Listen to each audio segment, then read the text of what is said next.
بسم اللہ الرحمن الرحیم۔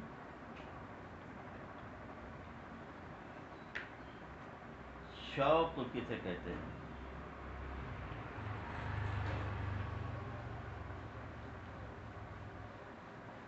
شوق دل کا لقائے محبوب کے لیے جوش میں آنا، لقا کہتے ہیں ملاقات کو۔ جب لقا اور دیدار حاصل ہو جاتا ہے، اس جوش میں سکون پیدا ہو جاتا ہے، اور وہ حالت جو دیدار سے ساکن نہیں ہوتی، اشتیاق کے نام سے موسوم کی جاتی ہے۔ شہادت کی دو قسمیں ہیں، شہادت صغریٰ اور شہادت کبریٰ۔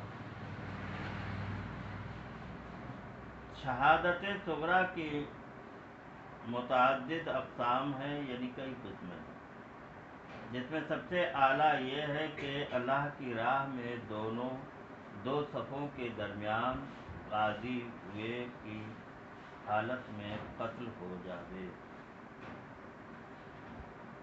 شہادت کبریٰ کی دو قسمیں ہیں، اعلیٰ یہ ہے کہ حق تعالیٰ کا شہود تعین کی آنکھ سے اس کی تمام مخلوقات میں ہونے لگے۔ مثلا مخلوقات میں جب کسی چیز کو دیکھے تو اس میں بغیر حلول، اتحاد، اتصال، انفعال کے حق تعالیٰ کو پائے۔ ادنیٰ قسم یہ ہے کہ بندہ اللہ تعالیٰ کے ساتھ بغیر کسی علت کے محبت رکھے، اور یہ محبت خدا کے ساتھ صفات الہی کی وجہ سے ہو، اور اس وجہ سے کہ محبت کے لائق ہے۔ تلوار کی شہادت شہادت صغریٰ ہے، اور محبت کی شہادت شہادت کبریٰ ہے۔ شہود حق تبارک و تعالیٰ کا مشاہدہ وحی طور کے سالک مراتب تعینات اور موہومات صوریہ سے عبور کر کے توحید عیانی کے مقام میں پہنچے، اور صور موجودات میں حق تبارک و تعالیٰ کا مشاہدہ کرے اور غیریت کو دور کر دے۔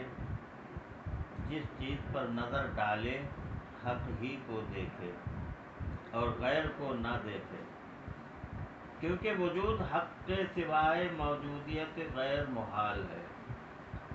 بس حق کو حق سے دیکھے کیونکہ حق کا غیر حق ہونا محال ہے۔ ایک بات جو اکثر اولیاء کرام یا دوسرے لوگوں نے بیان کی ہے، ایک چیز ہوتی ہے کہ نزول ہونا، اور ایک چیز کیا ہے؟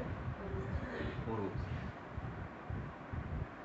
تو نیچے کی قوس اوپر کی قوس کی طرف جو ہے نا وہ ملنا، یہ عروج کہلاتا ہے، اور اوپر کی قوس سے نیچے کی طرف آنا، جس کو کیا کہتے ہیں؟ نزول۔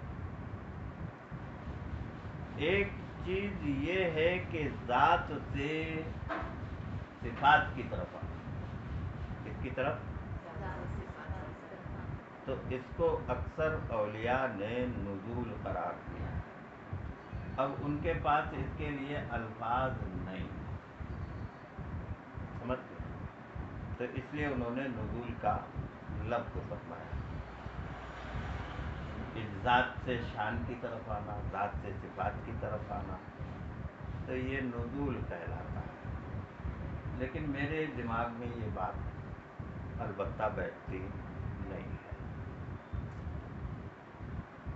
جب وہی وہ ہے اور نزول ہے، تو نزول فرمانا کہ ذات سے صفات کی طرف، تو یہ ہمارے دماغ میں بیٹھتی نہیں ہے۔ حق وہی ہے جو بزرگان دین نے کہا، لیکن ہماری سمجھ میں نہیں آیا۔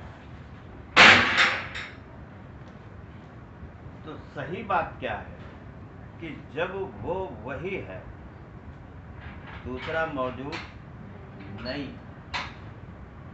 اور موجود یا تو اس کے افعال یا صفات، تو ذات سے صفات کی طرف آنا یہ ہم سمجھ نہیں پاتے کہ ذات سے صفات کی طرف انتقال کرنا، منتقل ہونا، یہ ہماری سمجھ سے باہر بات ہے کہ ذات تو اسی کے، ذات اور صفات جو ہے نا وہ ایک ہی ہے، نہیں بات ذات ہی کے ساتھ ہے، البتہ وہ صفات جس میں جو ہے نا وہ غیر بھی شریک ہے، ان صفات کی بات جو ہے نا وہ اور ہے، ورنہ حقیقت یہ ہے کہ نزول عروج وہاں کچھ بھی نہیں ہے۔ ایک ایسی جگہ جسے جگہ نہیں کہا جا سکتا، نہیں بات، ایک ایسی جگہ کہ جسے جگہ بھی نہیں کہا جا سکتا، بس نور ہی نور، اور نور سے ہی ہر چیز کا بننا اور بگڑنا، نور ہی کی انوار و تجلیات، نور کے ہی ہزاروں قسمیں، ہزاروں صفتیں نور ہی نور کی، دوسرا کچھ موجود نہیں۔ تو نور سے کسی بھی چیز کا ہو جانا، بات سمجھ میں آئی کہ اور یہ سب جو ہے نا وہ علم میں داخل ہے، کیا ہے؟ اللہ